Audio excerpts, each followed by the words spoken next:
Amen, amen. Nous venons de passer un bon moment au mois de janvier sur l'Évangile.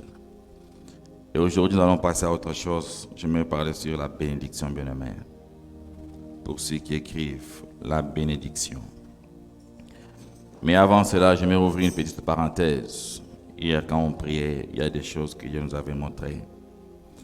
Vous savez, bien-aimé, l'Église est en distraction.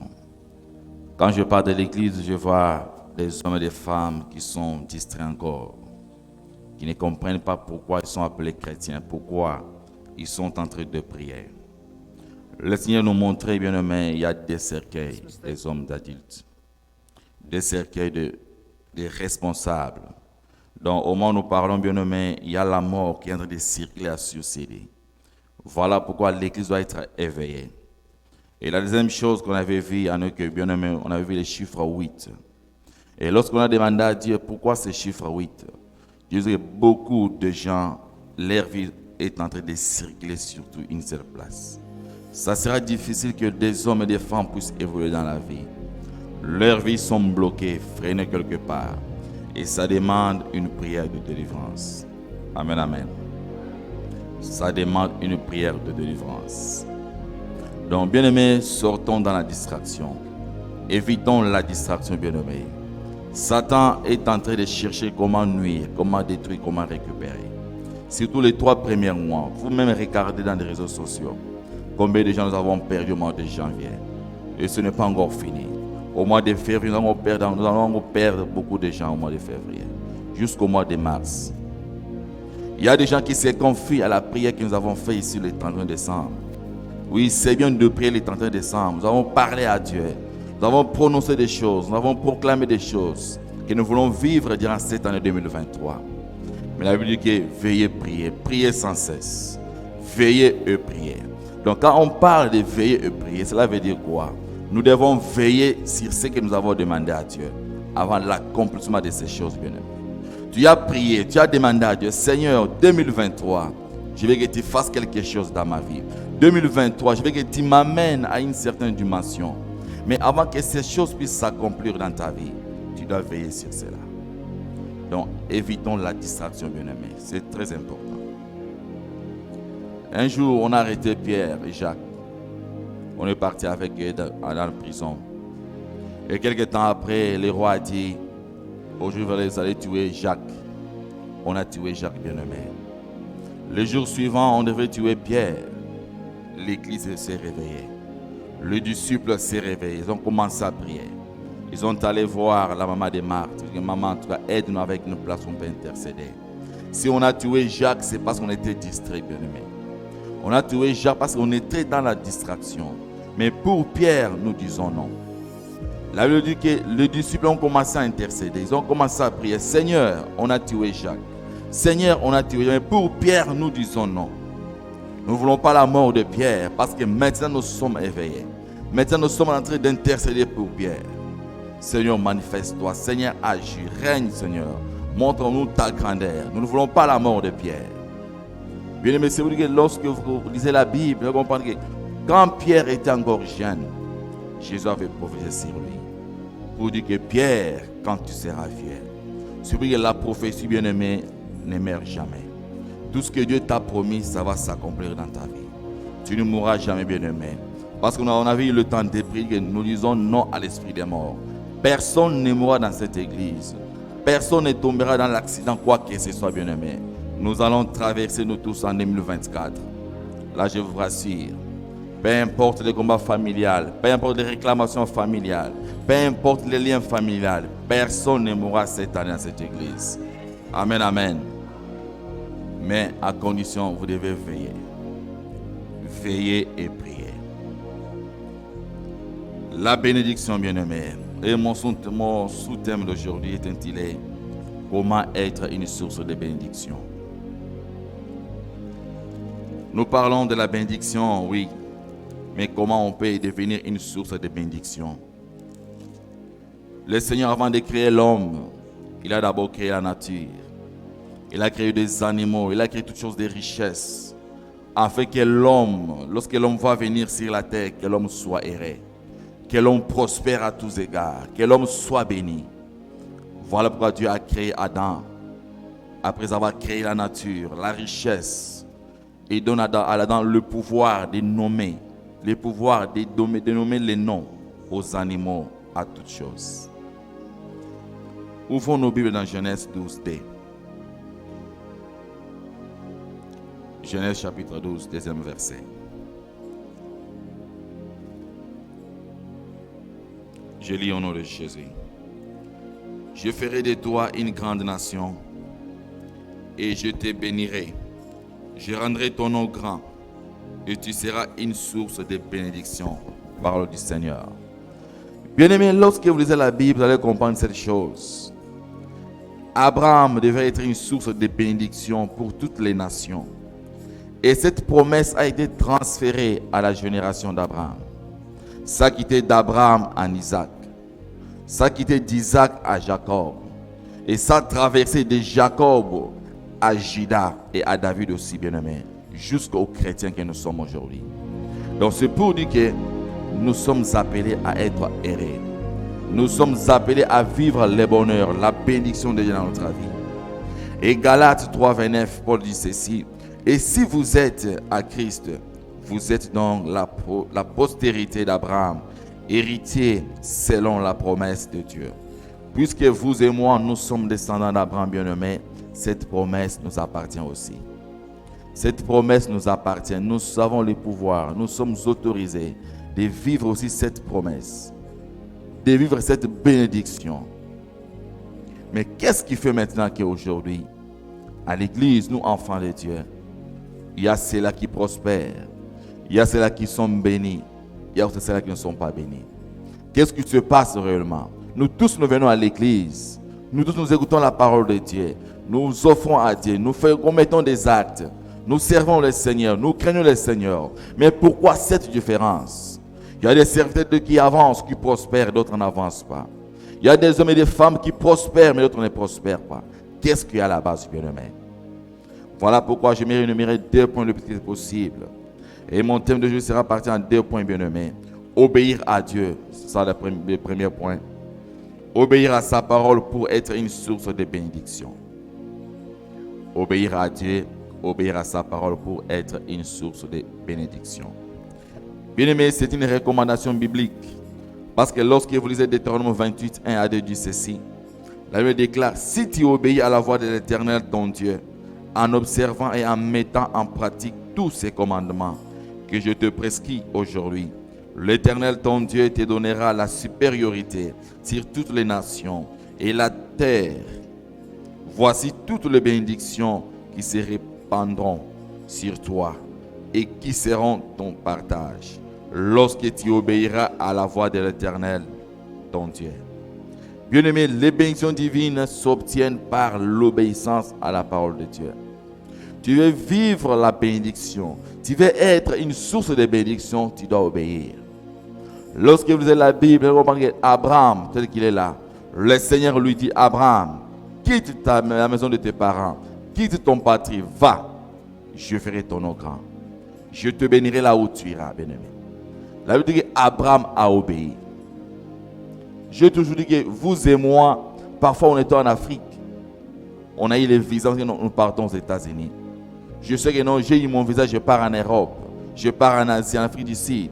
Mais Abraham, lorsque le Seigneur lui a parlé, quitte tes parents, quitte ton patrie, va, je ferai ton nom grand. Abraham a obéi à la parole de Dieu, d'une manière aveugle, bien-aimé. La Bible dit qu'Abraham était aveuglé, il est parti, sans poser de questions, sans conditionner l'Éternel. Il a obéi. Donc l'obéissance amène la bénédiction.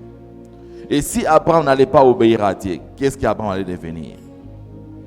Parce que la Bible nous dit qu'Abraham était un commerçant. Abraham faisait ses affaires, mais il n'était pas connu. C'est lorsque Abraham a obéi à la parole de Dieu qu'Abraham est connu. Abraham est devenu une source de bénédiction, bien-aimé. Donc la bénédiction d'Abraham était obtenue par l'obéissance d'Abraham. Et lorsque vous lisez Hébreux 11, 8, la Bible déclare ceci. C'est par la foi qu'Abraham, lors de sa vocation, obéit et partit pour un lieu qu'il devrait recevoir en héritage. Ça, c'est Dieu qui parle. Lorsqu'il a parlé à Abraham, Abraham a obéi. Bien-aimés, nous devons obéir à la parole de Dieu. Nous devons obéir à ce que Dieu nous demande de faire. Quelqu'un qui obéit à Dieu sera une bénédiction. Non seulement tu seras une bénédiction pour toi, mais tu seras aussi une source de bénédiction pour ta génération. Est-ce que je parle à quelqu'un? Tu seras une source de bénédiction pour ta génération. Voilà pourquoi nous devons obéir à Dieu. C'est très important. Tu veux vivre le bonheur, tu veux être un homme heureux, tu veux faire que Dieu puisse t'augmenter encore. Il faut obéir. La Bible dit bien que si tu obéis, on n'a pas dit que si tu pries, ou bien si tu offres, mais si tu obéis. Donc l'obéissance vaut mieux que le sacrifice. Tu peux te sacrifier toute ta vie. Tu peux te sacrifier en priant, en demandant des choses, en priant, en célébrant 40 jours de jeûne, 100 jours de prière. Mais lorsque tu n'obéis pas à la parole de Dieu, rien ne se passera dans ta vie. Rien ne se passera dans ta vie. Mais lorsque tu obéis à ce que Dieu te demande, il y a des miracles qui s'opèrent dans ta vie. Parce qu'il y a une bénédiction qui est attachée derrière l'obéissance, bien-aimé. Nous devons obéir. Nous devons obéir. Je suivais un statut de quelqu'un. J'ai vu un homme de Dieu qui disait: les gens ont tenté de me féliciter. Partout où je passe, les gens me rencontrent que non. Les gens me suivent beaucoup. Dans des réseaux sociaux, dans des supermarchés, dans des métros. Il n'y a que ma prière, il n'y a que ma prière. Mais la question que je me pose moi-même d'abord, mais pourquoi ces gens me suivent beaucoup, mais leur vie ne change pas? Et j'ai compris, les problèmes n'est pas le pasteur, mais les problèmes c'est eux-mêmes d'abord. Ils n'obéissent pas à la parole de Dieu. Nous nous sacrifions beaucoup, bien-aimés, pour prier. Nous nous sacrifions beaucoup, bien-aimés, pour chercher Dieu. Mais nous n'obéissons pas à la parole de Dieu. Qu'est-ce que Dieu nous demande? Qu'est-ce que Dieu veut de nous? C'est l'obéissance. Obéis à Dieu, tu seras béni. Obéis à Dieu, tu seras une source de bénédiction. Tu te sacrifies, c'est bien. Tu jeûnes, c'est bien. Tu entres en prière, c'est bien. Mais lorsque tu n'obéis à la parole de Dieu, tu ne seras jamais béni. Tu ne seras jamais béni. Ce sont des simples principes que Dieu donne. Dieu n'oblige pas beaucoup de choses. Juste l'obéissance. C'est pareil aussi, bien-aimé. Quand Dieu appela Abraham, Abraham a obéi à Dieu. C'était pareil aussi à Marie. Lorsque l'ange lui a apparu, il dit à Marie: tu seras enceinte. Marie a obéi. Marie dit ceci: je suis la servante du Seigneur, qu'il me soit fait selon ta parole. Et l'ange la quitta, bien-aimé. Dieu parle à l'homme, l'homme obéit et les miracles suivent. Donc quand Dieu te parle, tu obéis à ce que Dieu te parle, le miracle arrive. Beaucoup de gens échouent dans la vie parce que nous doutons des choses. Voyons l'exemple de Zacharie, bien-aimé. La Bible dit ceci: Zacharie, l'ange est venu lui dire: Zacharie, tel que tu es là, ta femme mettra au monde. Tu auras des enfants. Zacharie a douté. Zacharie a commencé à demander les signes à Dieu. Or, lorsque vous lisez la Bible, vous êtes lecteur de la Bible, vous savez comment Zacharie était parmi les 71 serviteurs qui célébraient les sacerdoces. Mais quand Dieu est venu, quand l'ange est venu, il dit: Zacharie, ta femme tombera enceinte. Zacharie dit: non. Je suis avancé en âge. Je suis déjà vieux. Et ma femme telle qu'elle est là, elle est déjà avancée en âge. Comment elle va tomber enceinte? Comment je vais avoir des enfants? Et c'était compliqué pour Zacharie. L'ange lui dit: parce que tu as douté, je te dis ceci, tu seras muet. Jusqu'à ce que ta femme Élisabeth mettra au monde. Zacharie est resté muet, bien-aimé. Serviteur de Dieu. Tout ne marchait plus. Pourquoi? Il avait douté. On ne doute jamais à Dieu. Quand Dieu te parle, fais-lui confiance, bien-aimé. Tu dois dépasser le niveau de la foi. La foi peut défaillir, bien-aimé. La foi peut te décourager un jour. Tu peux regarder ton âge. Les gens de ton âge, ils ont déjà construit. Ils ont acheté par-ci, par-là. Les gens de ton âge, ils ont déjà mis au monde. Mais quand toi tu te regardes, tu te limites. Mais Dieu, bien-aimé, Dieu n'a pas de limite. On ne limite pas le Seigneur. On ne limite pas Dieu. Sarah a mis au monde. Élisabeth a mis au monde. Pourquoi pas toi aussi? Pourquoi pas toi aussi, bien-aimé? Dieu existe. Dieu est là. Si Dieu a béni les autres, il te bénira aussi. Que tu les veuilles ou pas, Dieu te bénira aussi. Mais il est juste question d'obéir à sa parole. D'obéir à ce que Dieu te demande. J'ai une grande sœur à moi, bien-aimée, qui est à Iowa. Elle a quitté l'Afrique avec son mari, ils sont venus aux États-Unis. Ils avaient qu'un seul fils, garçon, de 11 ans. Après un temps, les garçons sont partis. Ils sont restés sans enfants. Après plusieurs années, bien-aimés, elle est tombée enceinte. Après 1 mois et demi, complications. L'école s'est ouverte, l'enfant est parti. Après quelques temps après, elle est tombée enceinte. Il y avait des problèmes, des menaces. On est allé checker l'enfant ne respirait plus. On a fait l'écritage, on a levé l'enfant. 3e grossesse également. Un jour, je l'appelle, je la pose la question, vous avez maintenant combien d'enfants? Elle me dit, papa Trésor, jusqu'à présent, on n'a pas eu d'enfants. Depuis que notre fils est parti, je tombe enceinte, mais tel que juste là, les enfants qui font que partir. Je lui commencé à parler avec lui. Lui condamnait la famille, lui condamnait sa belle famille. C'est le combat de la famille de mon mari. Et quand je cause avec le mari, il dit non, c'est la femme d'ailleurs. Sa famille d'ailleurs, il y a tant de personnes qui ne mettent pas au monde. Je lui dis non, les problèmes ne sont pas là. Les problèmes, c'est vous d'abord. Je lui dis, passez-moi votre femme. Je cause avec la femme. Quel genre de songe vous faites? Qu'est-ce que vous rêvez d'habitude? La femme me disait, des fois je rêve, je suis en train de servir dans l'avion. Je suis devenu comme hôtesse. Je servis dans des restaurants. Je dis, ok, on va faire ceci. Il y a des bénédictions qui sont attachées aux engagements. C'est comme lorsque vous vous engagez à quelque chose, Dieu vous bénit, bien-aimé. Je dis à la femme ceci, les songes que vous faites, la Bible dit ceci, la vie et la mort sont au pouvoir de la langue. Donc tel que tu es là, tu as la vie, tu as la mort entre ta bouche. Moi je vais t'orienter. Engage-toi là où tu es. Entre dans les services des protocoles. Par rapport à tes songes, n'entre pas à l'intercession parce que tu n'es pas forte en prière. Mais engage-toi au protocole. Tu dis, papa, à mon âge ici, protocole vraiment. Oui, engage-toi. Derrière ce service-là, Dieu va te bénir. Il m'a dit comment? Mais cette fois-ci, lorsque tu t'engages à servir Dieu dans le service des protocoles, tu tomberas enceinte. Mais le bébé que tu auras, tu vas mettre au monde. Si tes parents, ta maman a conçu ta grossesse et après 9 mois, elle t'a mis au monde, toi aussi cette fois-ci, tu mettras au monde. Bien aimé, c'était comme la blague, je causais avec elle et prenait ça comme la légèreté. Et la sœur s'est engagée. Elle a commencé à servir l'Éternel service des protocoles. Je lui ai dit un jour, nous sommes dans les cours présidentiels. Même toi qui balaye la cour présidentielle, même toi qui prépares à la cuisine, tu es protégé, sécurisé. Parce que le palais présidentiel est protégé, sécurisé par des gardes. Donc personne ne peut te toucher.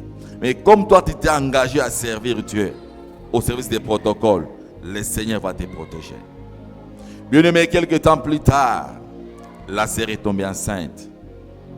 Quand cette dame est tombée enceinte, elle m'a appelé. J'ai dit gloire à Dieu, fais confiance à Dieu. 3 mois après, des menaces, bien aimé, très de complications, plein de complications. Je lui ai dit, ne t'en fais pas, tu vas mettre au monde. Je vais prier. Je fais une courte prière. Je dis, Seigneur, tu as dit qu'il n'est pas bon que l'homme soit seul. Tu as dit, Seigneur, que les enfants sont des bénédictions qui te donnent aux parents, Seigneur. C'est toi qui les as unis, Père. Et voilà maintenant, elle te sert. Tu as dit que toutes choses entre tes saintes, mais il n'y a personne qui a le pouvoir d'en prendre ou d'en faire du mal. Sur ta parole, je sais que tu m'as toujours exaucé. Je recommande le papa, la maman et le fils de Dieu entre tes saintes mains. Toi seul protège-les. Toi seul garde-les jusqu'à ce que cet enfant viendra au monde. Cet enfant ne sortira pas avant 9 mois. Bien-aimé, je fais une petite courte prière, c'est fini. Et au jour où je vous parle maintenant, la femme vient d'accoucher la semaine passée. Elle est ici à Iowa City. Je lui ai dit, comme tu as accouché, quand l'enfant sortira, fais un effort, viens témoigner à l'église. fais un effort, toi et ton mari, venez témoigner à l'église. Moi, je disais à Dieu, Seigneur, je suis fatigué de donner les exemples de Sarah, les exemples d'Élisabeth, les exemples de Jacob. Je suis fatigué. Je vais cette année, bien-aimé, que les choses changent. Nous voulons donner les exemples des hommes et des femmes vivants. Lorsque nous témoignons, nous appelons la personne, elle vient, elle témoigne sur place. Amen, amen. Nous devons quitter la dimension des autres. Non, Sarah ne plus en vie. Jacob ne plus en vie, bien-aimé. Mais la question est que nous devons obéir à Dieu. Obéissons à Dieu, bien-aimé. C'est une chose très importante. La parole de Dieu est créatrice et le puissante. Elle n'est pas celle de scientifique, bien-aimé. Sa parole est exécutoire. Elle apporte la vie.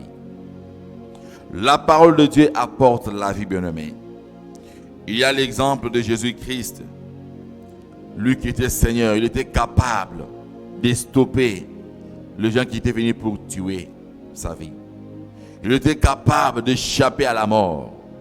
Mais lorsque la loi disait que c'était lui, le Seigneur l'avait sacrifié afin qu'il puisse donner sa vie pour nous, bien-aimés. Jésus s'est incliné. Jésus s'est incliné en obéissant à la parole de Dieu. Donc, pour être une source de bénédiction, tu dois obéir à Dieu. Et le deuxième point que je vais aborder, c'est donner pour être une source de bénédiction. Deuxième moyen pour être une source de bénédiction, c'est donner, bien-aimé. Nous devons apprendre à donner. Le moyen le plus simple, le plus facile, c'est n'est que donner. Abraham a pris Isaac, bien-aimé, le fils de sa vieillesse. Il est allé pour sacrifier, pour offrir à Dieu Isaac, sans consulter sa femme Sarah. Et j'imagine que le jour où Sarah allait apprendre que non, ton fils ne plus en vie parce que je lui ai sacrifié, qu'est-ce qui allait se passer dans ce couple? Qu'est-ce que Sarah allait dire? Qu'est-ce qu'Abraham allait faire? Mais lorsque Dieu a demandé Isaac, Abraham n'a pas hésité. Abraham a obéi d'abord. Et la Bible dit que lorsqu'Abraham est arrivé, il a levé son couteau pour éliminer Isaac. L'ange lui arrêta. Il a vu la foi qu'avait Abraham, l'obéissance et la soumission qu'avait Abraham. Voilà pourquoi Abraham aujourd'hui, bien-aimé, il est devenu père de multitudes. Père, une source de bénédiction, bien-aimé. Que dirais-je de Macédoine, bien-aimé? Ces gens de Macédoine, bien-aimé, ils étaient pauvres, mais ils donnaient plus que ce qu'ils avaient. Ils se sacrifiaient. Donc derrière chaque acte, derrière chaque engagement, il y a toujours une bénédiction. Des fois, on reçoit des enveloppes. Combien de gens remettent ces enveloppes? Or, derrière chaque engagement, il y a une bénédiction. Lorsque toi, tu prends l'enveloppe, tu t'assois sur ça. Tu prends l'enveloppe, tu coffres ça sur ton lit. Bien aimé, tu es en train de débloquer ta vie. Tu es en train de débloquer ta vie. Un homme me disait, papa trésor, nous devons manger avec les gens pour être des sources de bénédiction. Bien aimé, cerquez Isaac Kilo, au même où mon côté. Parfois, les gens que tu négliges aujourd'hui, parfois, ce sont eux qui vont te soulever les jours où tu ne seras plus en vie. Voilà, quand tu es encore en vie, mange avec les gens, collabore avec les gens, bien-aimés. C'est très important. Nous devons apprendre à donner. Donner, bien-aimé, ce n'est pas seulement le matériel. Tu peux donner tes conseils. Tu peux donner tes conseils. Tu peux conseiller quelqu'un. Tu peux conseiller un couple. Tu peux motiver quelqu'un. Tu peux aider quelqu'un, bien-aimé. Donner, ce n'est pas le matériel, bien-aimé. Même rendre un service à quelqu'un, c'est donner, bien-aimé. Voilà pourquoi nous devons faire du bien. Nous devons apprendre à donner. Donner notre intelligence pour aider les autres. Donner notre sagesse. Donner notre expérience, ça va aider les autres. Il y a des hommes et des femmes qui n'ont pas l'expérience. Il y a des hommes et des femmes qui sont venus, bien-aimés. En arrivant, ils ont rencontré des hommes et des femmes qui les ont amenés à côté. Mais toi, avec l'expérience, l'intelligence, toutes les capacités que Dieu t'a données, tu dois apprendre à donner. Tu dois apprendre à aider, bien-aimé. C'est très important. Nous devons aider, nous devons donner. Quelque chose qui est très important. Lorsque vous lisez Luc 6, 38, dit ceci. Donnez et il vous sera donné. On versera dans votre sein une bonne mesure, serrée, secouée, et qui déborde, car vous mesurerez avec la mesure dont vous vous serez servi. Donc, nos bénédictions seront potentiellement, bien-aimés, votre manière de donner à Dieu, votre manière de donner aux autres, votre manière, bien-aimé, de partager avec l'autre bien-aimé, ça vous apportera la bénédiction. Et ça fera de vous une source de bénédiction.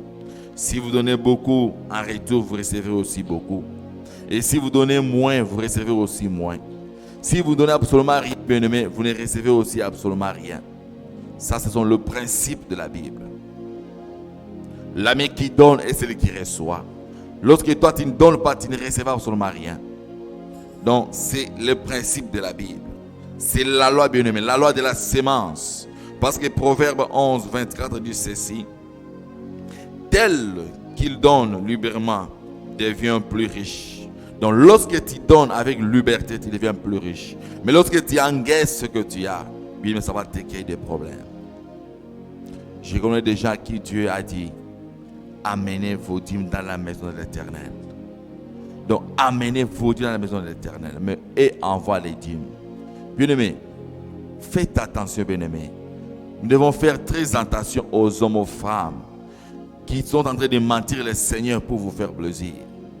Quelqu'un qui prend l'argent de la dîme, qui t'envoie pour te faire soigner. Qui prend l'argent de la dîme, qui t'envoie pour payer les minervales. Ça va te créer des problèmes. Là, il dit amener la dîme dans la maison de l'Éternel. Lorsque toi tu prends ta dîme, tu envoies ton ancien pasteur.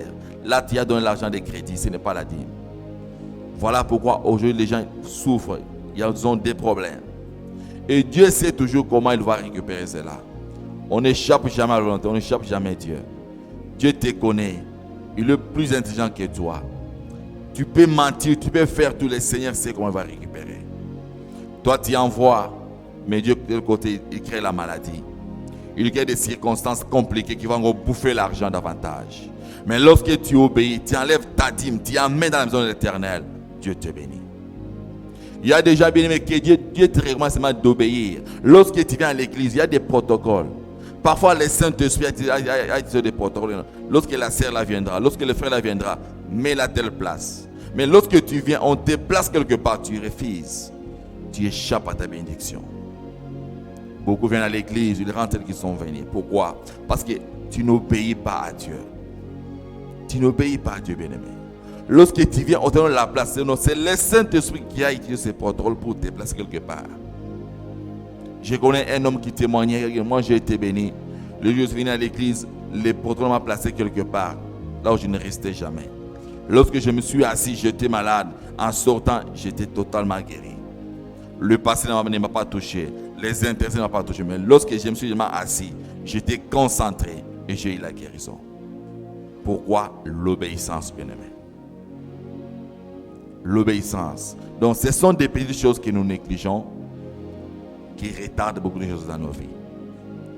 De petites choses, bien-aimées.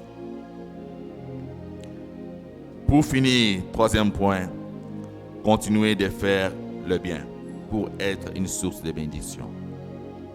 Nous devons continuer à faire du bien pour être une source de bénédiction.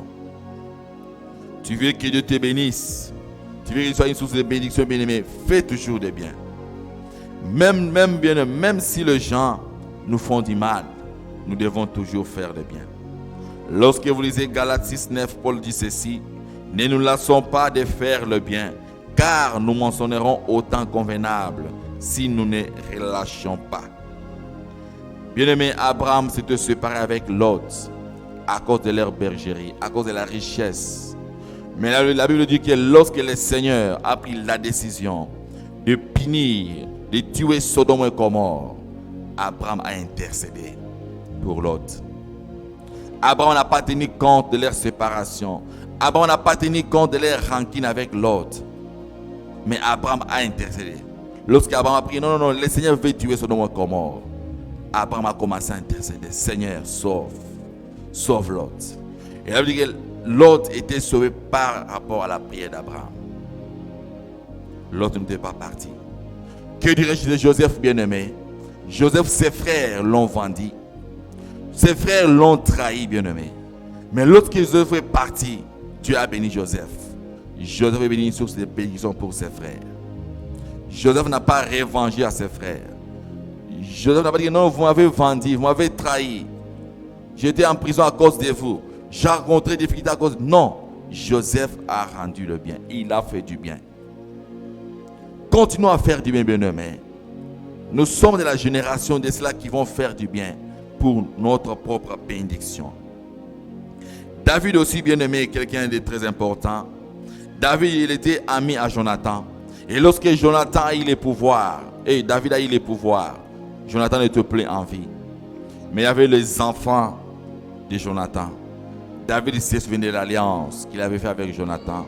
Lorsque tu seras roi, protège mes biens, protège mes enfants. Et là, on nous dit qu'il y avait quelqu'un, Méphibosheth, fils de Jonathan. Il n'avait pas de pieds, mais David lui approchait. David n'a pas tenu de combats, de quoi que ce soit. Donc, il est très important de faire du bien, bien-aimé. Faisons du bien. Même si les gens nous font du mal, faisons toujours du bien. Nous avons des hypocrites, quelqu'un qui te a fait du bien, mais lui te rend les mal. Lui te critique, lui te condamne à des choses faciles que tu ne peux pas comprendre, que tu ne peux pas imaginer. Quelqu'un tu fais du bien aujourd'hui, demain tu vas t'éliminer. Mais toi, continue toujours à faire du bien, bien-aimé. C'est en faisant du bien que Dieu te protégera.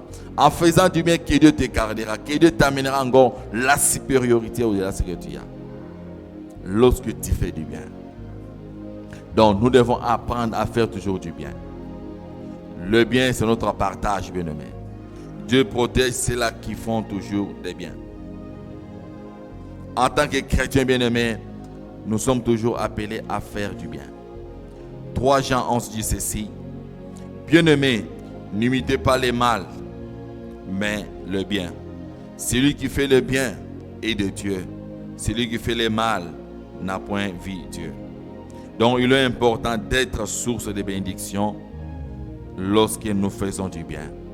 Lorsque nous obéissons à la volonté de Dieu. Lorsque nous pratiquons ce que Dieu nous demande.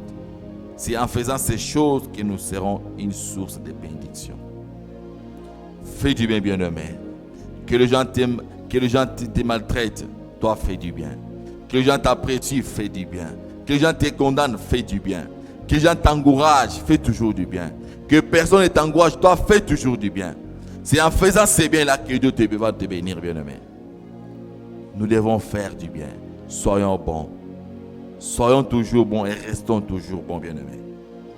Donc, pour être une source de bénédiction, nous devons obéir à la parole de Dieu. Obéir à Dieu et toujours faire du bien. Ça va beaucoup nous aider, bien-aimés. Cette année, nous ne voulons pas voir quelqu'un échouer dans la vie. Cette année, nous voulons vivre tout ce que le Seigneur nous a promis à vivre. Voilà pourquoi mettons ces choses en pratique. Obéissons à Dieu. Obéissons à Dieu, c'est très important. La bénédiction est facile si nous obéissons. Et lorsqu'on n'obéit pas, ça va compliquer. J'ai fini par un témoignage. J'ai un grand frère qui est à Dallas. Il était venu aux États-Unis depuis 2005. Il a travaillé avec sa femme. Ils ont gagné beaucoup d'argent. Ils ont construit, ils ont investi en Afrique.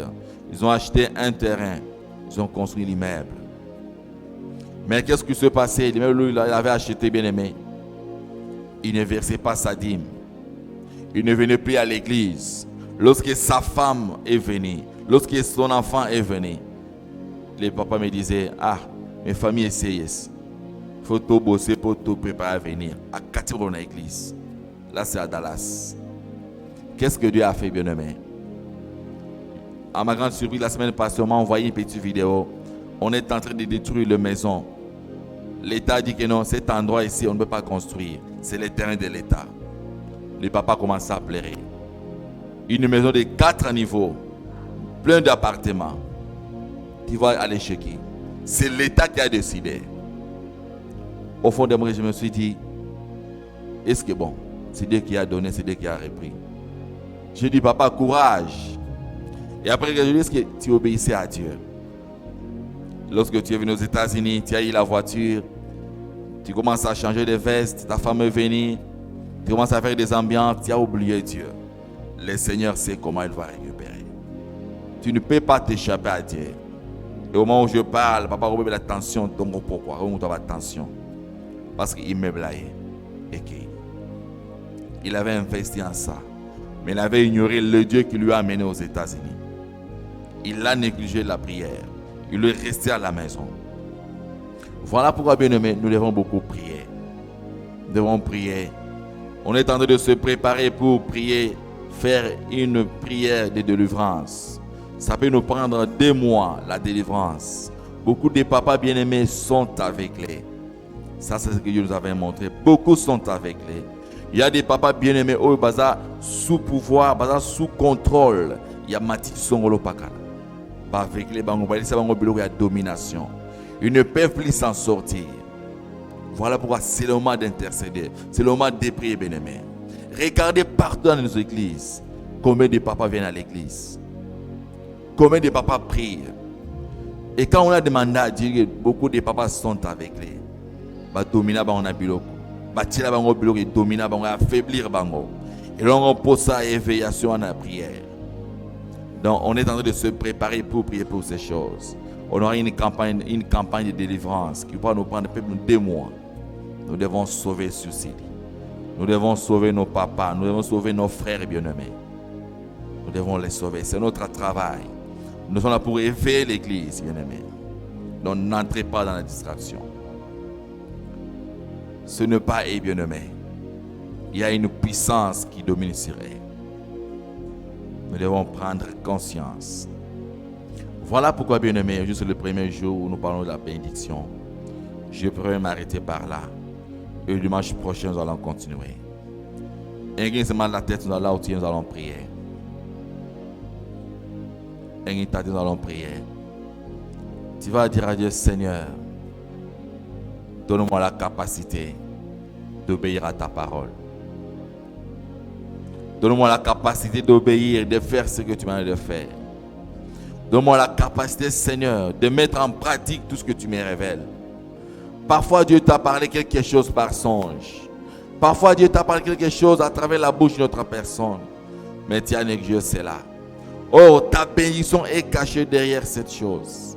Lorsque tu l'as compris, lorsque tu obéis à cela, Dieu te bénit calmement. Élève ta voix, commence à prier.